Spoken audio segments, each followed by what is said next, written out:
యుద్ధం. గ్రహ తారకాగణాలు, ఋషి మాతృకా సంఘాలు, అగ్నిజిహ్వులు, స్వర్గవాసులు కుమారస్వామిని పరివేష్టించి రక్షిస్తున్నారు.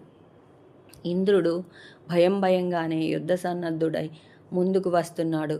భయంకర గర్జనలతో వాని వెంట దేవతా సైన్యం వస్తోంది. తనపై దండెత్తి వస్తున్న దేవేంద్రుని, దేవతలను చూసి కుమారస్వామి యుద్ధ సన్నద్ధుడయ్యాడు.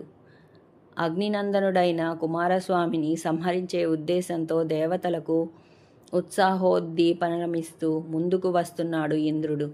వానికి దేవతలు, మహర్షులు ప్రోత్సాహమిస్తున్నారు. ఇంద్రుని గర్జనకు ప్రతిగా కుమారస్వామి సముద్రపు ఘోష చేశాడు. పొంగే సముద్రంలా వచ్చే ఆయన గర్జన విని దేవతలు భయకంపితులై వెనుదిరిగారు. తనను సంహరించడానికి వచ్చే దేవతలపై కుమారస్వామి అగ్ని జ్వాలలను ఉమ్మసాగాడు. ఆ మంటలలో కొందరు దగ్ధమై మరికొందరి శిరస్సులు మండుతున్నాయి.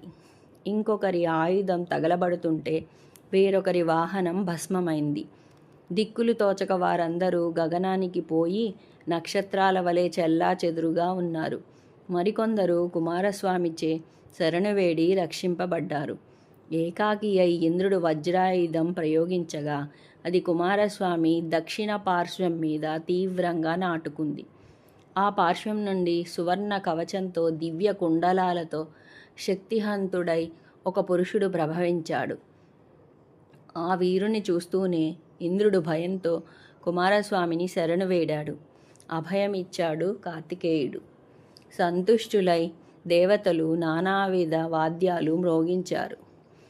ధర్మనందన, కుమారస్వామి యొక్క పారిషదులు పరమాద్భుత పరాక్రమ సంపన్నులు. వజ్ర ప్రహారం చేత అతని శరీరం నుంచి కొన్ని గ్రహాలు పుట్టాయి. అవి పరమ క్రూర స్వభావంతో సంచరిస్తూ గర్భస్థ శిశువులను, అప్పుడే పుట్టిన బిడ్డలను హరించుకుపోతాయి. కొందరు కన్యలు కూడా అప్పుడే పుట్టారు. వీరందరూ కుమారస్వామిని తండ్రిగా భావించారు. ఆ మహావీరుడు మేషవదనుడై పుత్రపుత్రీ మాతృకా గణాలను రక్షిస్తూ విజయుడై భాసించాడు. భద్ర శాకురని, కొసలురని వారినే పిలుస్తారు. సంతానార్థులు, పుత్రవంతులు అగ్నిరూపుడైన రుద్రుని, స్వాహారూపిణి అయిన ఉమను ఆరాధిస్తారు.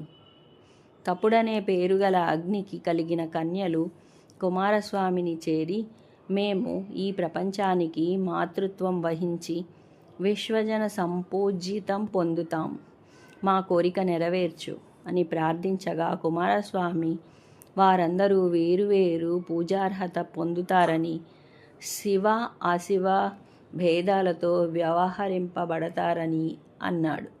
మాతృకలు ఆయనను తమ పుత్రునిగా గ్రహించి సెలవు తీసుకున్నారు.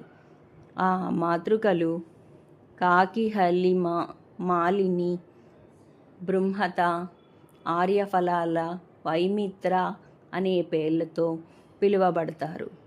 వీరికి స్కందుని కృప వల్ల శిశునాముడైన దారుణ భయంకర పరాక్రమోపేతుడైన కుమారుడు కలిగాడు. ఆ బాలుడు మాతృకలు కలిసి వీరాష్టకం అని మేషవదనుడైన కుమారస్వామితో కలిపి వీరసన కమని అని పిలువబడతారు. స్కందుని శీర్షాలలో ప్రశస్తమైనది 6వది మేషవదనం. మాతృకలు వానిని పూజిస్తారు. దివ్యశక్తిని ప్రయోగించటం చేత ఆయన భద్రశాఖుడు.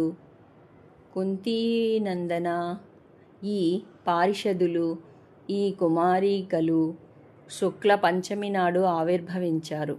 మహాసంగ్రామం షష్ఠి నాడు జరిగింది అన్నాడు మార్కండేయుడు.